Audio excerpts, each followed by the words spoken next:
అందరికీ praise lord Jesus. నా పేరు ప్రమోద్ పాల్. యేసుక్రీస్తు సాక్షులు అనే ప్రోగ్రాంకి మరొక్కసారి మీకు ఆహ్వానం తెలుపుతున్నాను. ఈరోజు మన మధ్యలో ఉన్నారు సుకుమార్ సహాయం గారు. ఆయన నామకార్థ క్రైస్తవుడిగా జీవిస్తూ 27 సంవత్సరాల వయసుకే మరి తాగుడికి బానిసై ఒక చైన్ డ్రింకర్గా ఉంటూ 18 సంవత్సరాలు ఆయన తాగుడికి బానిసై ఆయన కుటుంబాన్ని నిర్లక్ష్యం చేస్తూ, అలాగే దేవుణ్ణి నిర్లక్ష్యం చేస్తూ, అలాగే తన వివాహ జీవితాన్ని మరి నిర్లక్ష్యం చేస్తూ, అలాగే ఈ తాగుడు వల్ల ఆయన జీవితాన్ని తన చేతులారా నాశనం చేసుకొని మరి ఒక రౌడీ షీటర్గా తను మారిపోయి 5 కేసుల్లో తను రౌడీ షీటర్గా ఉంటూ, అలాగే 4 నెలలు జైలుకి వెళ్ళొచ్చి పాస్టర్ని దూషిస్తూ ఎంతో ఘోరమైన మనిషిగా తయారైపోయి సెటిల్మెంట్స్ అన్ని చేస్తూ రౌడీలతో తిరుగుతూ ఎంతో ఆయన వ్యతిరేకంగా జీవిస్తున్న తన జీవితంలోకి యేసుక్రీస్తు ప్రభు ఎలా వచ్చారు, ఎలా యేసు ప్రభు బ్రదర్ జీవితాన్ని మార్చారు, ఎలా ఆయనకి ఈ తాగుడనే బానిసత్వం నుంచి, చైన్ డ్రింకింగ్ నుంచి ఆయనకి విముక్తి కలుగజేసి ఎలా యేసుక్రీస్తు ప్రభు సేవలో ఆయన ముందుకు వెళ్తున్నారు. ఈ గొప్ప మహాసాక్ష్యాన్ని బ్రదర్ నోటితోనే స్వయంగా విని మనందరం ఆత్మీయంగా బలపడి ఎంతో మందిని ఆత్మీయంగా బలపరుస్తూ యేసుక్రీస్తు ప్రభు నామాన్ని మహింపరుద్దాం. రండి. Praise Lord brother. అందరికీ వందనాలు. ముందుగా అవకాశం ఇచ్చినట్టు దేవాది దేవునికి వందనం చెల్లించుకుంటున్నాను. మరి నా పేరు సుకుమార్ సహాయం. మరి మా పెద్దాపురం, మా తల్లిదండ్రులు నేతులు సెబాస్టియన్ సహాయం గారు, అలాగే సోమలత గారు లేట్, వీళ్ళిద్దరూ మరణించి ఉన్నారు. మరి నేను జీవితంలో దేవుని ఎరగకుండా, దేవునికి లోబడకుండా చాలా ఘోరమైన పాపిగా బతికిన ఒక పాపిని నేను. ఎందుకంటే మరి నేను క్రైస్తవ కుటుంబంలో పుట్టి కూడా ఒక అన్యుడి వల్లే జీవించాను. మరి ఒక రౌడీ షీటర్ల వల్లే పేరు తెచ్చుకున్నాను, ఒక తాగుబోతుగా పేరు తెచ్చుకున్నాను. కుటుంబం సరిదిద్దుకోలేని ఒక వ్యక్తిగా నేను మరి నా జీవితాన్ని దేవుడికి లోబడకుండా పాడు చేసుకున్న వ్యక్తిని నేను. ఎంత భయంకరమైన తాగుడు అంటే నేను చైన్ స్మోకర్. నేను పెద్దాపురంలోనే టాప్ 5లో ఒక తాగుబోతుగా నేను గుర్తించారు అందరూని. అంత భయంకరమైన తాగుబోతుని నేను. అయినప్పటికీ మరి ఇంకా అనేక ఘోర పాపాలు నాకు కూడా మరి కాకినాడలో రౌడీ షీట్ ఓపెన్ చేశారు. నాకు 5 కేసులు నా మీద పడి ఉన్నాయి. మరి తర్వాత నేను సెటిల్మెంట్లు కూడా మరి అన్యాయంగా వెళ్తూ మరి సెటిల్మెంట్లో కూడా నేను పాల్గొనడం జరిగేది. మరి అటువంటి జీవితం నాది. చిన్నప్పటి నుంచి కూడా మరి మా తల్లిదండ్రులు వారు భక్తిగానే ఉండేవారు. అయితే మేము ఆ భక్తిని మేము నేర్చుకోలేదు. భక్తిలో ఉంటేనే సండే స్కూల్కి వెళ్ళేవాళ్ళం, చర్చ్కి వెళ్ళేవాళ్ళం. కానీ అవన్నీ కూడా నామక క్రైస్తవుడి వల్లే మరి జీవిస్తూ చర్చ్ అయినంతసేపు ఉండి బాగానే ఉండి తర్వాత గొడవల్లోకి వెళ్ళడం, ఆటలు పాటలు సినిమాలు విపరీతమైన మరి వ్యసనాలకి బానిసై మేము మరి నా జీవితాన్ని నేను పాడు చేసుకుంటూ ఉన్నాను.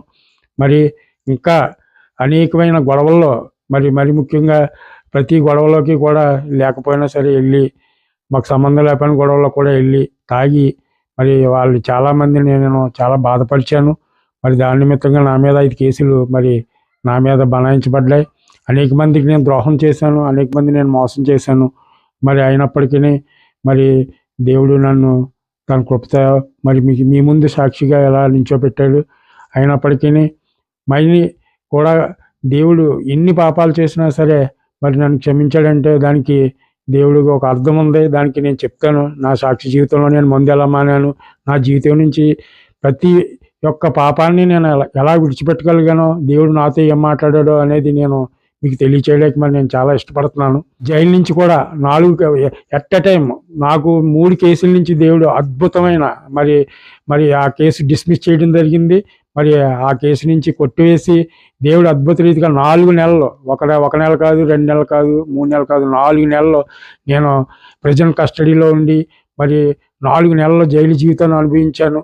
అందులోంచి కూడా దేవుడు ఎలా విడిపించాడో, ఆ 4 నెలల నుంచి విడిపించినా సరే నేను బయటికి రాగానే దేవుడు చేసిన మేలుని మరిచి మళ్ళీ తిరిగి తాగుళ్ళలోకి వెళ్ళి దేవుడు చేసిన మేలుని మరిచి ఆ జైల్లో ఉన్నంతసేపు దేవుడా అని ప్రార్థన చేస్తూ ఎప్పుడైతే ఆ యొక్క ప్రిజన్ నుంచి బయటికి వచ్చానో అడుగుపెట్టిన మరుక్షణమే వెంటనే బార్ షాప్కి వెళ్ళి మందు తాగి మరి అలాగా నా 27వ సంవత్సరంలో మందు తాగడం మొదలుపెట్టాను. 27వ సంవత్సరం నుంచి మరి విపరీతమైన మందు తాగడం కూడా మరి నాకులాగా బహుశా ఎవరు తాగుండరు. ఎంతవరకు అంటే నా బ్రతుకు షివరింగ్ కూడా వచ్చేసి ఇది నాకు మాట్లాడలేకపోయేవాడిని. మందు తాగిన తర్వాత ఏ వ్యక్తితో ఎలా మాట్లాడుతున్నాను, ఒక పాస్టరా, మాస్టరా, ఒక ఫ్రెండా, ఒక తోబుట్టువా అనే ఇది కూడా నాకు విచక్షణ కూడా ఉండి లేకుండా మాట్లాడేవాడిని. ఎందుకంటే తాగినోడికి మరి ఆ చిన్న మెదడు పని చేయదు అంటారు, అది వాస్తవమే. మరి నిజంగా పని చేయకుండానే అందరినీ విరోధులు చేసుకున్నాను. నా తోటి బంధువుల్ని, స్నేహితుల్ని, మొత్తం నా కుటుంబాన్నే నేను నాశనం చేసుకున్న పరిస్థితి ఏర్పడింది. నాకు ఎవరూ లేరు, ఒంటరివాడిని అయిపోయాను నేను చేసుకున్న నా బ్రతుకు వల్ల. మరి ఆ టైంలో మరి దేవుడు అద్భుత రీతిగా నన్ను దర్శించాడు. ఎలా దర్శించాడు అనేది మరి మీకు చెప్పి మీతో నేను నాకు సాక్షి జీవితాన్ని షేర్ చేసుకోవాలని మరి నేను ఎంతో ఆశపడుతున్నాను. అయితే నేను ఒకరోజు విపరీతంగా తాగొచ్చి మా రూమ్లో ఒక్కడనే పడుకుంటూ ఉంటాను. మరి పడుకున్నప్పుడు ఇంకా దేవుని స్వరం నాకు వినబడినప్పుడు ఎవరో అనుకున్నాను మనిషి అని. కానీ తర్వాత నేను అది గ్రహించలేదు, ఆ దేవుని స్వరాన్ని నేను గ్రహించలేదు. నా కుమారుడా అని రెండుసార్లు మాట వినబడినప్పుడు నేను మత్తులో ఉండి ఆ స్వరాన్ని గ్రహించలేకపోయాను. తర్వాత దేవుడు తన వాక్యం ద్వారా యెషయా గ్రంథము 43వ అధ్యాయము 25వ వచనం నాతో మాట్లాడడం నా కళ్ళ ముందు మరి ఆయన ఒక డిస్ప్లే అవుతుందన్నమాట. కళ్ళు మూసుకున్నా సరే Isaiah 24th chapter 25th verse మరి అక్కడ ఏమనుందంటే మరి ఆ వెర్స్లో I am he who blots out your transgressions for my own sake. I am not remember your sins అని చెప్పేసి ఉంది. నేనే నా చిత్తానుసారంగా నీ పాపాలను క్షమిస్తున్నాను, నీ పాపంలో ఎన్నడూ నేను జ్ఞాపకం చేసుకున్నా అని దేవుడు మాట్లాడుతున్నాడు. మరి మాట్లాడినప్పుడు నాకు అర్థం కాలేదు, నేను చాలా మత్తులో ఉన్నాను. మత్తు దిగిన తర్వాత మరలా లెగ్గానే మందు తాగిన తర్వాత తాగుతుండగా ఒక ఆలోచన చేశాడు దేవుడు. రాత్రి కళ్ళ ముందు నాకు ఆ దర్శనం కనబడింది. దర్శనం కనబడినప్పుడు ఏంటి ఆ దర్శనం అని నేను చూసేటప్పటికి 43:25 ఎందుకు అని వాక్యం తెరిచాను. నేను బైబిల్ గ్రంథం అప్పటి వరకు కూడా నేను బైబిల్ తెరని మనిషిని, మరి చదివేవాడిని. కానీ బైబిల్ ఎలాగంటే ఈ దినం ఏటి తండ్రి అని బైబిల్ మీద వేలు పెట్టుకుని ఒక వాక్యం వస్తే అదే ఆ రోజు వాగ్దానం అని నమ్మి ఆ నామక క్రైస్తవుల వల్లే నేను జీవించాను. కానీ ఈరోజు నేను బైబిల్ తెరిచేసరికి దేవుడు నేనే నా చిత్తానుసారముగా ఈ పాపాలను క్షమిస్తున్నాను, నేను ఇంకెన్నడూ జ్ఞాపకం చేసుకొని మరి మాట్లాడుతున్నప్పుడు ఏంటి తండ్రి అని అప్పుడు నాకు రిపెంటెన్స్ వచ్చింది. ఏంటి నా పాపాలని నువ్వు జ్ఞాపకం చేసుకోవా ఇంకెప్పుడు అంటే నేను ఏం చేయాలా అన్నప్పుడు ఆయన రిబ్యూక్ అంటే ఆయన గద్దింపు నాకు వినబడింది. నా కుమారుడు భయం నొంది పాపం చేయకు అని అంటున్నాడు ఆయన. మరి తండ్రి నేను నీ సన్నిధికి రావాలి, మరి ఎలాగా నేను పాపినే ఉన్నాను, నీ సన్నిధికి ఎలా రాగలను నేను అన్నప్పుడు నువ్వు వెళ్ళి దేవుని సన్నిధికి వెళ్ళు అంటే నేను ఇప్పటి వరకు అందరితో విరోధంగా ఉన్నాను, అందరికీ విరోధంగా ఉండి శత్రువులా ఉన్నాను, నేను ఎలా గెలగలను, నన్ను చూసి నవ్వుతారు అని నేను దేవుని యొక్క ఆత్మతో నేను మాట్లాడుతున్నప్పుడు ఆయన పర్వాలేదు నువ్వు వెళ్ళు, నీ వెనక నేను ఉన్నానని చెప్పేసి ఆయన మరి నన్ను మా చర్చికి ప్రేరేపించడం జరిగింది.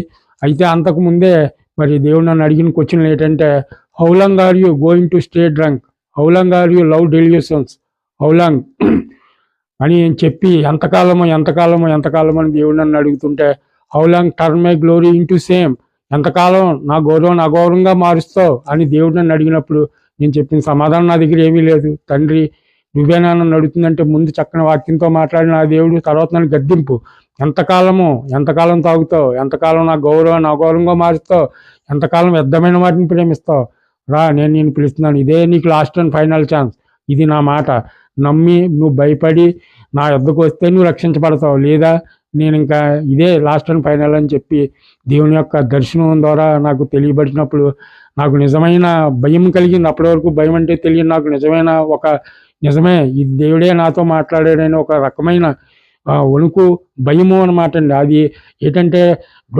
Dunant scene and ట్రింబుల్ and Dunant scene అని చెప్తున్నాడు ఆయన. అంటే భయము నుండి పాపం, ట్రింబుల్ అనగా గజ వణకాలంటాను చూడండి, మనం ట్రింబుల్ అంటాం కదండి. ఆ విధంగా నా హృదయం నిజంగా అలాగే వణికిందండి. మరి నిజంగా భయాన్ని ఆ దేవుడే కలిగి చేశాడు. ఎందుకు తండ్రి అసలు దేవుడి వాక్యం మనకి ఏం చెప్తుందంటే దేవుని యొద్దకు రండి అప్పుడు ఆయన మీ యొద్దకు వచ్చినాను అని చెప్తుంది వాక్యం.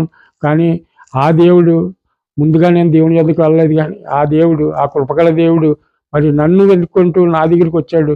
నాతో ఏంటి తండ్రి నీకు ఈ పాపితో పని ఏంటి అని నేను అడిగినప్పుడు ఆయన ఒకటే మాట చెప్తున్నారు. ఆయన మరి నేను నిన్ను ప్రేమించుచున్నాను, స్టిల్ ఐ లవ్ యూ అని చెప్తున్నాడు ఆయన. నేను ఆ మాటకి ఎంతగానో మరి నాకు మాట రావలేదు ఆ మాటకి. ఏంటి తండ్రి ఎంత ఘోరపాపినైనా నేను క్షమించే దేవుడిని, నేను నీ దేవుడిను, నాకు ఇష్టం, నువ్వు నా కోసం బ్రతకాలి, ఇంతకాలం నీకు ఇచ్చిన ఛాన్సెస్ అయిపోయినాయి, ఇంక లేదు, ఇదే ఫైనల్ ఛాన్స్, నువ్వు మారి నా వైపు తిరిగితే ఓకే, లేదా నేను కూడా నిన్ను విడిచిపెట్టేస్తాను అని చెప్పి దేవుడు చెప్పడంతో ఆ మాటకి నేను నిజంగా ఆ భయాన్ని కూడా దేవుడే కలిగి చేశాడు.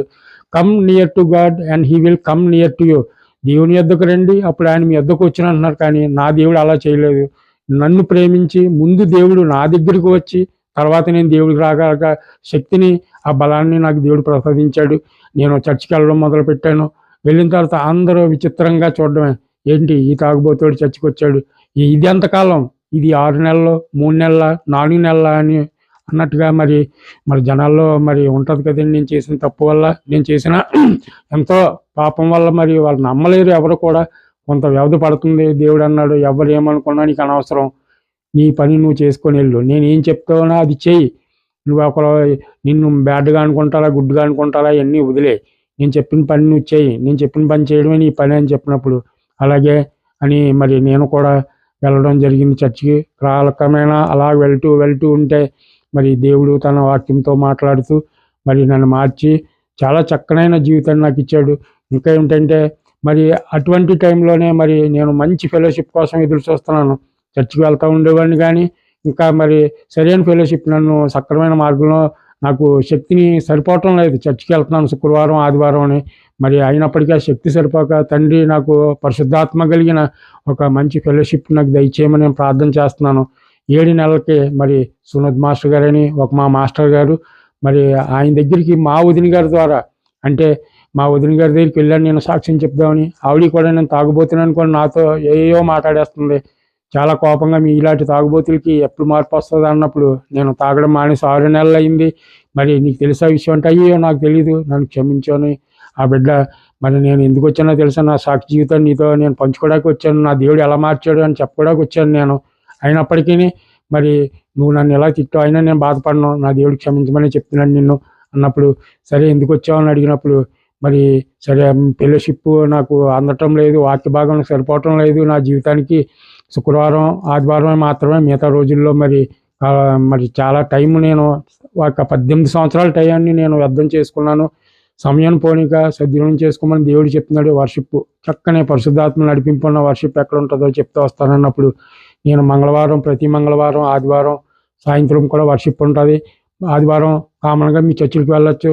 మళ్ళీ సాయంత్రం 7 గంటలకి ఇక్కడ సునోద్ మాస్టర్ గారి చర్చిలో మనకి మరి ప్రేయర్ ఉంటుంది అని చెప్పారు. అలాగే మంగళవారం కూడా 7 గంటలకు ప్రేయర్ ఉంటుంది అని చెప్పారు. చెప్పినప్పుడు వెంటనే నేను రావచ్చా, నన్ను మరి ఏమనుకోరు కదా, నన్ను వారు స్వీకరిస్తారు కదా అన్నప్పుడు, లేదు అలాంటిది ఏం లేదు, అది చక్కని ఆరాధన జరుగుతుంది, నువ్వు రా వచ్చి చూడు అన్నప్పుడు, అయితే ముందు ఒకసారి నన్ను పరిచయం చేయి, తర్వాత మరి నేను వారితో నేనే మాట్లాడుకుంటానని చెప్పినప్పుడు మా వదిన గారు తీసుకొని వచ్చి సునద్ మాస్టర్ గారు మరి చర్చికి తీసుకురావడం జరిగింది.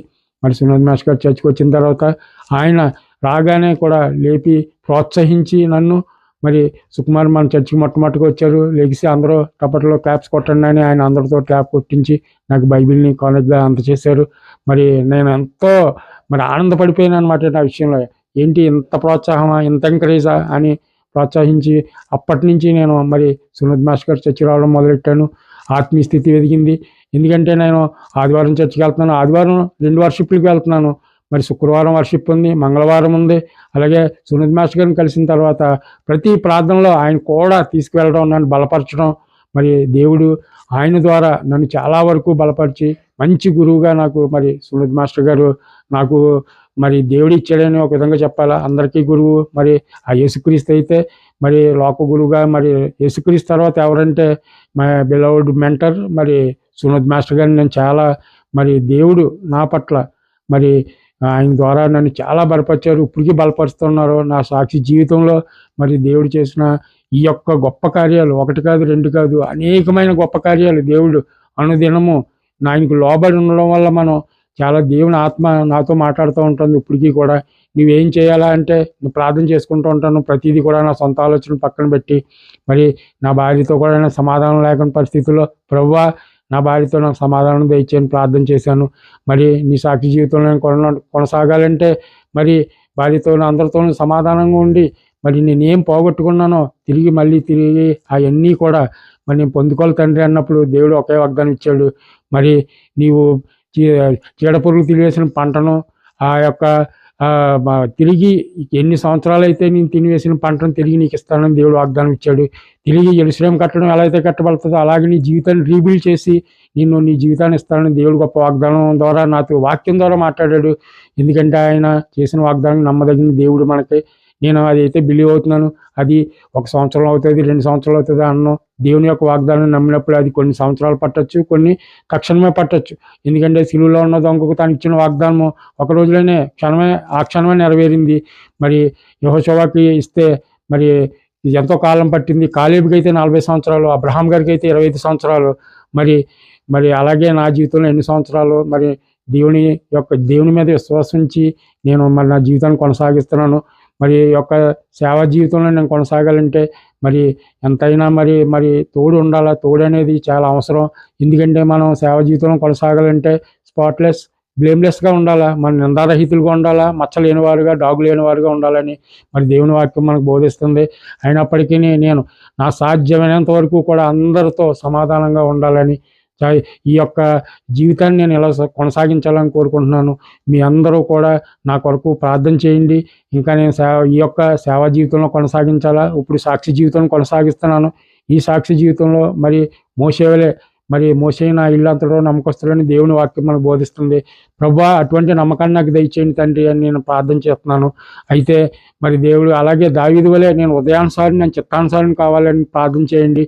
ఎందుకంటే మరి వాళ్ళు భక్తులే, కానీ వాళ్ళు ఏంటంటే జీసస్ క్రైస్ట్ నిన్న నేడు ఏకరీతిగా ఉన్నాడు. మారని దేవుడు. మారింది మన ఉదయాలు, మన తలంపులు. కానీ ఆ దేవుడు ఆశీర్వాదాలు ఇచ్చే దేవుడు. మన దేవుడు ఎప్పుడు స్థిరమైన దేవుడు. అయితే మారింది మనం. మరి దావీదుకి వాగ్దానం ఇచ్చిన దేవుడు, అలాగనే మరి దానియేలుకు వాగ్దానం ఇచ్చిన దేవుడు మరి ఈరోజు మనకి ఇవ్వడంటే ఇస్తాడు. ఎందుకంటే మనం నమ్మడం కన్నా మనం లోబడి ఉండాలి. దేవుని యొక్క మాటకు, పిలుపుకు మనం లోబడి ఉన్నప్పుడే దేవుడు మన పట్ల ఏ కార్యాన్నైనా చేయగల సమర్థుడని మరి నేను నా సాక్ష్యం ద్వారా నేను తెలియజేస్తున్నాను. ఎందుకంటే ఎంత ఘోరమైన లైఫ్ని, ఎంత భయంకరమైన జీవితం నుంచి దేవుడు నన్ను నడిపించాడు. ఆయన ప్రేమ నాకు కనబడుతుంది. కరోనాలో 2 సంవత్సరాలు ఎటువంటి వర్క్ లేదు. అయినప్పటికీ కూడా దేవుడు తన కృపతో నన్ను కాపాడాడు. కానీ ప్రార్థించినప్పుడే దేవుడు కాపాడాడు. నేను ప్రార్థనలోకి వచ్చిన తర్వాత నా దేవుడు నన్ను ఎందుకు కాపాడాడు? అడుగుడి ఇవ్వబడిన అంటున్నాం. కానీ నేను అడిగేదల్లా ఒకటే, దేవా నీ సేవ జీవితంలో నన్ను వాడుకో.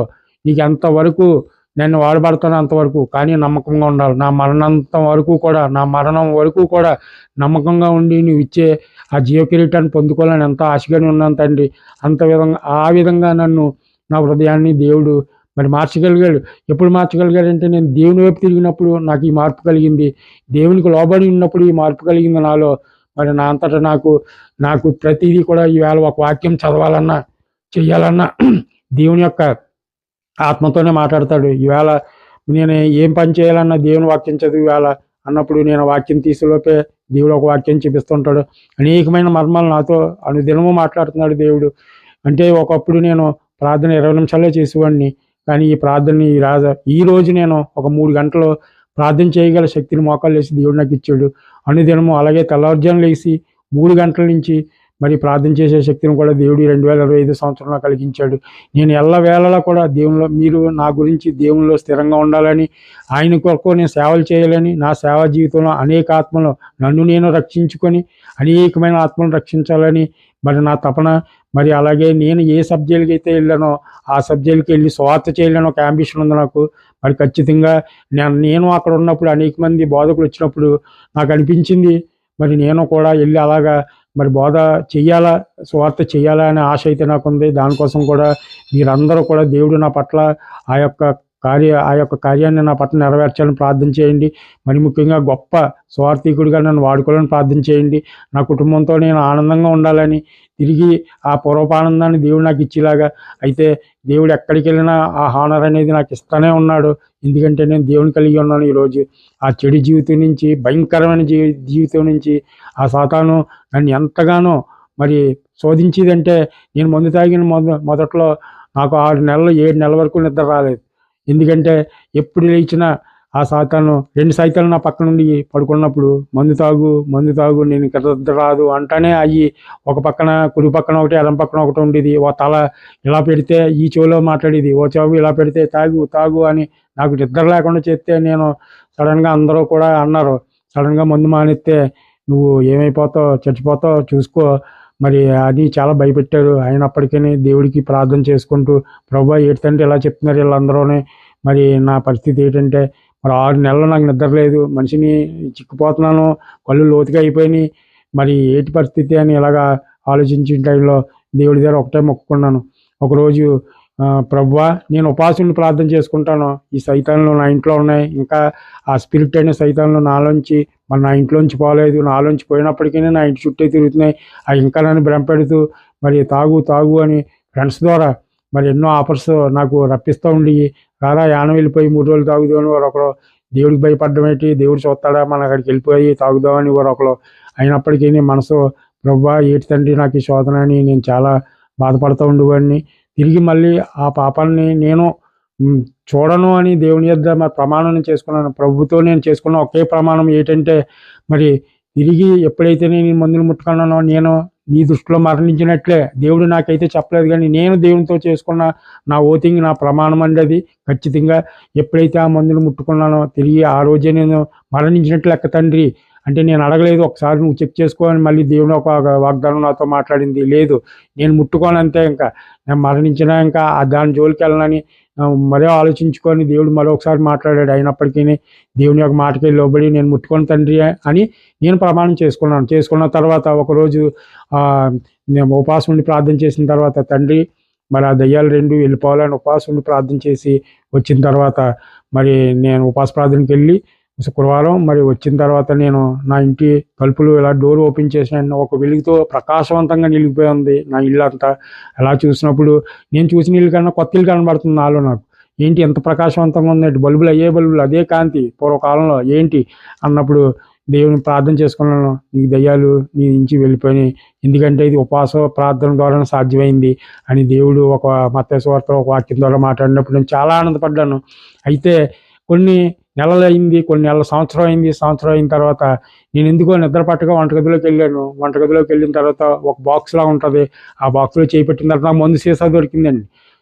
1 ఇయర్ తర్వాత మందు సీసా దొరికినప్పుడు ఆ ఆత్మ అంటుంది నాతో, నా ఆత్మ తాగే ఎవరు చూడరు కదా, తెల్లవారుజామున కదా, నీకు 4 అయింది కదా, అసలు నేను ఎందుకు వెళ్ళానో తెలియదు, అక్కడ మా మందు బాటిల్ చెయ్యి ఎందుకు పెట్టానో అక్కడ ఉంటుందని కూడా నాకు తెలియదు. అసలు నేను మందు ఎలాగంటే అసలు సెలవు అయితే మందు దొరకపోతే నేను తాగిన సీసాలన్నీ పోగేసుకొని చుక్క పోగైతే ఏవో గ్లాస్ అయ్యేదండి. అంత మిగల్చకుండా తాగి వ్యక్తిని నేను. అలాంటిది ఒక బాటిల్ ఉందంటే నేను నమ్మలేకపోయానండి నిజంగా. మరి ఆ బాటిల్ని నేను తీసుకొని పట్టుకున్న తర్వాత తాగే నేను ఎవరు చూడరు, వాసన రాదు నీకు అని మరి చాలా ఆశ కలిగించింది. అయినప్పటికీ నేను గబవుగా మళ్ళీ ప్రార్థన దగ్గరికి వచ్చి, తండ్రి నువ్వు పెడుతున్న పరీక్షే కదా నాకు ఇది, నా ఇంట్లో బాటిల్ ఉండడం ఏంటి, కాదు నువ్వే పెట్టావు, ఈ పరీక్షలో నేను నెగ్గుతున్నాను, నువ్వు నాకు పెట్టిన పరీక్ష, నేను నీ కుమారుణ్ణి, నాకు నువ్వు పెడుతున్న పరీక్ష తండ్రి అని ప్రార్థన చేసుకొని ముందు ఆ బాటిల్ అర్జెంటుగా బయటికి ఇసిరే అన్నారు. అర్జెంటుగా మరి ఆ బాటిల్ని ఇసిరేసాను. ఇసిరిన దగ్గర నుంచి ఇప్పటి వరకు కూడా మళ్ళీ 1 సంవత్సరం అయింది. మరి ఆ సంవత్సరంలో ఫ్రెండ్స్ అరే మనం యానం వెళ్ళిపోదాం, మరి తాగడానికి 3 రోజులు అక్కడ ఉందాం, నువ్వు ఇక చుట్టూ ఉన్న జనాలకు భయపడుతున్నావేమో అని చాలా ఆశలు కలిగించారు. అయితే నా దేవుడు పాతాళంలో చూస్తాడు, సముద్రంలో దాకుండా చూస్తాడు, ఎక్కడున్నా చూస్తాడు. మరి నేను భయపడేది నా దేవుడికి ఒకటే, నన్ను తాగించండి వస్తాను, కానీ నా శవాన్ని మాత్రం మరి దానికి ఈ చచ్చిపోయాడంటే కారణం మీరే చెప్పాలని ప్రతి వ్యక్తికి ఇదే చెప్తున్నాను నేను. మన ఊరు వెళ్ళినప్పుడు ఒక ఆయన అల్లుడి గారు రండి తాగి తిరిగాను అని చెప్పి మరి ఎంతో మరి గంగవరం వెళ్ళాను. అక్కడ ఆయన ఎంతో ఇబ్బంది పెట్టారు నన్ను. అయితే నేను తాగుతాను రైటే మీతో, కానీ నా శవాన్ని మాత్రం ఇంటికి పంపించాను, దాని బాధ్యత మాత్రం మీరే వహించాల్సి వస్తుందంటే మరి ఆయన ఎంతో భయపడిపోయి వద్దు బాబాయ్ నువ్వు వద్దు, నీ దేవుడు వద్దు, నువ్వు వెళ్ళిపో అని చెప్పి తాగద్దని చెప్తున్నారండి. మరి తాగలేని మనసు దేవుడు నా హృదయంలోంచి మరి అది చాలా చక్కగా తీసివేశారండి. ఎందుకంటే నేను దేవుడికి ఇష్టమయ్యాను, దేవుడు నన్ను ప్రేమించాడు. నన్ను దేవుడు ఇప్పటికీ కూడా నాకు వచ్చిన మరి అందరికీ ఆశీర్వాద వాగ్దానాలు వస్తాయి, కానీ ఈ సంవత్సరం నాకు దేవుడు ఇచ్చింది, నాకు బహుగా క్షమించాను నిన్ను, బహుగా అబండెంట్లీ పాల్డాన్. అబ్బా ఈ మాట మరి నా జీవితంలో మరి నేను పొందుకోవడానికి చాలా చాలా ఆనందం వ్యక్తం చేస్తున్నాను ఈ విషయంలో. అందరికీ మరి ఇంకా క్షమిస్తానన్నాడు నా దేవుడు నన్ను, ఎన్ని పాపాలు చేసినా. మరి నేను దేవుని యొక్క సన్నిధిలో, దేవుని యొక్క సేవలో, దేవుని యొక్క సాక్ష్యంలో నేను బలంగా వాడబడాలని, మరి నాకులాగా అనేక మంది సహోదరులు ఉన్నారు, వాళ్ళు కూడా ఈ మద్యం మనకు అంత మంచిది కాదు, మద్యం ద్వారా కుటుంబాన్ని పాడు చేసుకుంటాం, దేవుడికి దూరం అయిపోతాం, మన బంధువులకు దూరం అయిపోతాం, మన స్నేహితులకి దూరం అయిపోతాం, దీనివల్ల మనం సంపాదించుకునేది ఏమీ లేదు. ఆ మద్యం వల్ల మనం సమస్తము కోల్పోతాం. నేను దానికి ఉదాహరణ. నన్ను మరి దేవుడు మార్చాడు. మరి నిజంగా అనేక మందిని చూసినట్లయితే నా తోటోళ్ళు 5 వరకు చనిపోయారు. వాళ్ళని చూసినప్పుడు తండ్రి నీ కృప నా పట్ల ఎంత మరి ఉన్నతమైంది తండ్రి అని నేను దేవుణ్ణి మరి ఎంతగానో మరి నేను అడగటం జరుగుతుంది. ఆ చావు వచ్చినప్పుడు మరి ఈ మధ్యకాలంలోనే మా బ్రదర్ గారు కూడా చనిపోవడం జరిగింది. మరి అటువంటిది నాకు లేదు. నేను ఎన్నోసార్లు సూసైడ్ చేసుకొని చచ్చిపోదాం అనుకున్న సందర్భాలు ఉన్నాయి. అయినప్పటికీ దేవుడు మరి కాపాడుతూనే వచ్చాడు. మరి నేను నా చిన్న సాక్ష్యాన్ని దేవుడు ఎంతో మరి దీవించి ఆశీర్వదించాలని కోర్చు మరి వేడుకొంటున్నాను. మరి అవకాశం ఇచ్చిన దేవునికి వందనాలు చెల్లించుకుంటూ ముగించుకుంటున్నాను. చాలా వందనాలు బ్రదర్, చక్కని సాక్ష్యాన్ని మాతో పంచుకున్నారు. ఈ సాక్ష్యం ద్వారా దేవుడి నామం మహింపరచబడును గాక. సో బ్రదర్, మీ సాక్ష్యం చూస్తే మీరు చైన్ డ్రింకర్గా ఉన్నారు కదా, సో దినమంతా తాగుతున్నాను అనేవారు. తర్వాత మ్యారేజ్ లైఫ్ మొత్తం స్పాయిల్ అయిపోయింది, హెల్త్ కూడా పాడైంది. మీరు 18 సంవత్సరాలు తాగారు కదా, ఆ త్రాగుడు వల్ల మీరు రౌడీ షీటర్ కూడా అయ్యారు. సెటిల్మెంట్ చేయడం, తర్వాత గొడవలకు వెళ్ళడం, 5 కేసులు కూడా నా మీద. సో 4 నెలలు మీరు జైలు కూడా చేశారు. 4 నెలలు జైలు కూడా చేశాను. సో మీరు మీ గత జీవితం చూసుకుంటే మీ జీవితం ద్వారా ఎంతో మంది నష్టపోయారు, మీరు కూడా నష్టపోయారు. నేను కూడా నష్టపోయాను, ఇతరులు కూడా నష్టపెట్టారు, కుటుంబాన్ని ఇబ్బంది పెట్టారు. నా కుటుంబాన్ని నష్టపోయాను, నేను నష్టపోయాను, ఇతరులను కూడా నష్టపెట్టాను. అలాగే మీరు ఇందాక చెప్పారు మీ తాగుడు వల్ల మీరు ఆత్మహత్య చేసుకుందామని కూడా అనుకున్నారు. అవునండి, ఆత్మహత్య చేసుకుందామని అనుకున్నానండి ఒకరోజు. ఎందుకు ఈ జీవితం మనకి అనవసరం, మరి కుటుంబం లేని జీవితం, ఒంటరిగా గడపడం, మరి వండుకోవడం, అన్ని పనులు చేసుకోవడం ఇబ్బందిగా ఉండేది. ఎలా చేసుకున్నాను. ఒకరోజు సూసైడ్ చేసుకుందాం 3 సార్లు అనుకున్నానండి, 3 సార్లు కూడా ఫెయిల్ అయిందండి. దేవుడే తప్పించాడు అది కూడా. ఇంత దారుణమైన మరి మీ జీవితం, రౌడీ షీటర్గా ఉన్నారు, గొడవలు అవి ఇవి, ఇదంతా మనశ్శాంతి లేని, నెమ్మది లేని జీవితం. యేసు ప్రభు నన్ను దర్శించారు. సో నాకు దర్శనంలో ఆయన కనిపించి ఆయన స్వరాన్ని నాకు వినిపించటం ద్వారా నాలో మార్పు కలిగింది అన్నారు. సో మీరు ఈ త్రాగుడు మీ సొంతంగా మానాలని ప్రయత్నాలు చేశారు? అయితే నేను ఎప్పుడు చేయలేదండి. నేను తాగేటప్పుడు చనిపోతే తాగుడుతోనే చనిపోతాను. ఎప్పుడు కూడా నేను తాగుడు అనేది మానను అని చాలా మంది దగ్గర చాలా నేను చెప్పడం జరిగిందండి. అయితే దేవుడిని కూడా దేవుడైతే ఏం చేస్తాడో అని దేవుడిని కూడా నేను తాగుడుతోనే చచ్చిపోతాను, నా జీవితం అంటూ తాగుడుతోనే ముగించుకోవాలా అని ఆశతో ఉన్నామండి నేను. అదే. సో ఈ త్రాగుడు నుంచి, అలాగే ఈ రౌడీ షీటర్ ఈ కేసుల నుంచి, జైలు నుంచి మీకు విడుదల కలిగించింది కేవలం యేసుక్రీస్తు ప్రభు మాత్రమే. ఖచ్చితంగా యేసుక్రీస్తే అండి. ఎందుకంటే మరి ఆయన ముందు నేను శ్వసించున్నాను, ప్రార్థన చేశానండి. మరి నా మీద ఒకే రోజు మరి 3 కేసులు జడ్జిమెంట్ అండి, ఒకే రోజు. మరి ఆ జడ్జి 3 కేసులను కొట్టడం అనేది అది అసలు హైలీ ఇంపాసిబుల్ అండి. అలాంటిది మరి దేవుడు పాసిబుల్ చేశాడు నా పట్ల. దానికి కూడా నేను కృతజ్ఞత లేకుండా తిరిగి మళ్ళీ మందు షాప్కి వెళ్ళి ఘోరంగా తాగిన రోజులు కూడా ఉన్నాయండి. అది నాకు అప్పుడు కూడా నేను దేవుణ్ణి బిలీవ్ అవ్వలేకపోయానండి. నిజంగా నా పట్ల ఎంత కృప చూపిస్తున్నావు దేవుడా అని కూడా నమ్మకుండా మరి ఉన్నాను. దేవుడే నాతో ఆయన స్వరం వినిపించాడు. స్వరం నేను పట్టించుకోలేదని, నాకు వినబడలేదని మరి యెషయా గ్రంథం నుంచి నాకు దర్శనం ద్వారా మాట్లాడాడు. సో స్వయంగా దేవాది దేవుడే మీకు దర్శనంలో కనబడి ఆయన స్వరాన్ని వినిపించి మీలో ఒక గొప్ప మార్పుని కలిగించి మిమ్మల్ని మార్చుకొని ఆయన సాక్షిగా నిలవబెట్టుకున్నారు. ఖచ్చితంగా సార్, ఇదైతే నాకు ఏ మనుషుడు రాలేదు, ఏ సువార్థికులు నా దగ్గర రాలేదు. డైరెక్ట్గా నేను చెప్పే సాక్ష్యం ఏంటంటే దేవుడే నా యొద్దకు వచ్చి నన్ను మార్చాడండి. దీనికి నేనే ప్రత్యక్ష సాక్షినండి. ఖచ్చితంగా అయితే ఎవరో నాకు చెప్పలేదండి. ఆ దేవుడే తన వాక్యం ద్వారా మాట్లాడి నన్ను చర్చికి కూడా ఎవరో రమ్మని ఎప్పుడు పిలవలేదు, కానీ దేవుడే చర్చికి వెళ్ళు అని దేవుడే చెప్పాడండి. ఆ విధంగా నేను చర్చికి వెళ్ళడం జరిగిందండి. చాలా వందనాలు బ్రదర్. దేవుడు ఈ సాక్ష్యాన్ని దీవించి మిమ్మల్ని బహుగా దీవించి ఆశీర్వదించి ఇంకా సేవలో వాడుకోవాలని మనస్ఫూర్తిగా కోరుకుంటున్నాను. దేవునామం స్తోత్రం. విన్నారు కదా బ్రదర్ సాక్ష్యాన్ని. మరి ఆయన జీవితం అంతా 18 సంవత్సరాలు ఆయన తాగుడనే మత్తులో ఉంటూ స్పృహ లేకుండా ఇష్టం వచ్చినట్లుగా జీవిస్తూ రౌడీ షీటర్గా మారి సెటిల్మెంట్లు చేస్తూ కేసులు, కోర్టులు, మరి జైలు అని ఆయన జీవితాన్ని అంతా ఆయన వృధా చేసుకున్నారు. సో ఇప్పుడు ఈ వయసులో దేవుడు 47 వయసులో దేవుడు ఆయన్ని రక్షించుకొని తాగుడనే బానిసత్వం నుంచి విముక్తి కలిగించి దేవుడు ఆయన్ని గొప్ప రక్షణను దయచేసి, విమోచనను దయచేసి ఆయన్ని ఒక సాక్షిగా వాడుకుంటున్నారు. ఆయన మారడం ద్వారా ఆయన కుటుంబానికి లాభము, అలాగే ఆయన ఈ సమాజానికి లాభము, సమాజంకి లాభమైనప్పుడు దేశానికి కూడా లాభం అవుతుంది. సో ఒక తాగుబోతు మారడం వల్ల, దేవుడు యేసుక్రీస్తు ప్రభు ఒక తాగుబోతును మార్చడం వల్ల ఈ సమాజానికి, దేశానికి ఎంతో లాభకరంగా ఉంటుంది. లేదు వాళ్ళు తాగుబోతుగానే ఉంటే కుటుంబానికి నష్టము, సమాజానికి నష్టము. తాగిన వారు ఏం చేస్తారో ఎవరికి తెలియదు. కాబట్టి ఈ తాగుడు మత్తు అనేది అంత భయంకరమైనది. సో అంత భయంకరమైన మత్తు నుండి విడిపించిన యేసుక్రీస్తు ప్రభుకే సమస్త మహిమ, ఘనత, ప్రభావములు చెల్లిస్తూ ఈ సాక్ష్యం ద్వారా మీరు ఎంతో ఆదరించబడ్డారని, ఒకవేళ మీకు కూడా ఈ తాగుడు బానిసత్వం ఉంటే, ఈ తాగుడు మీరు వదలలేని స్థితిలో ఉంటే, లేదా స్మోకింగ్ అయినా ఇంకొక బానిసత్వం ఏదైనా సరే మీకు ఉంటే, మీరు కూడా యేసుక్రీస్తు ప్రభుకి ప్రార్థన చేసిన ఎడల మీరు కూడా రక్షణ పొందుకొని ఆ బానిసత్వం నుంచి విముక్తి, విడుదల పొందుకొని మీరు కూడా గొప్ప సాక్షిగా యేసు ప్రభు కొరకు నిలవబడే ధన్యత యేసుక్రీస్తు ప్రభు మీకు కలుగజేస్తాడు. కాబట్టి మీ జీవితంలో కూడా మీకు యేసుక్రీస్తు ప్రభు గొప్ప సాక్ష్యం ఇచ్చి ఉండవచ్చు. సో మీ సాక్ష్యాన్ని మీ హృదయంలోనే ఉంచుకొని మౌనంగా ఉండడానికి యేసు ప్రభు మీకు సాక్ష్యం ఇవ్వలేదు. కాబట్టి మీ సాక్ష్యం మాతో పంచుకోండి. మా నెంబర్ కాల్ చేయండి. మీ సాక్ష్యం ద్వారా వేల మంది ఆత్మీయంగా బలపరచబడి యేసుక్రీస్తు ప్రభు నామం మహింపరచలాగున మీ సాక్ష్యం కారణం కావాలని ప్రార్థించి మాకు కాల్ చేయమని కోరుకుంటూ, అలాగే ఈ సాక్ష్యం మీకందరికీ ఆశీర్వాదకరంగా ఉంది అని నమ్ముతూ బ్రదర్ కొడుకు కూడా మీ ప్రార్థనలో జ్ఞాపకం చేసుకోమని కోరుకుంటూ, సాక్ష్యాన్ని మీరు ఎంతో మందికి షేర్ చేసి వారు కూడా తమ బానిసత్వం నుండి విడుదల పొందులాగున సాక్ష్యాన్ని షేర్ చేసి వారికి సహాయకరంగా ఉండాలని కోరుకుంటూ, యేసుక్రీస్తు నామములో మీ అందరికీ ప్రైజ్ లార్డ్. Praise lord.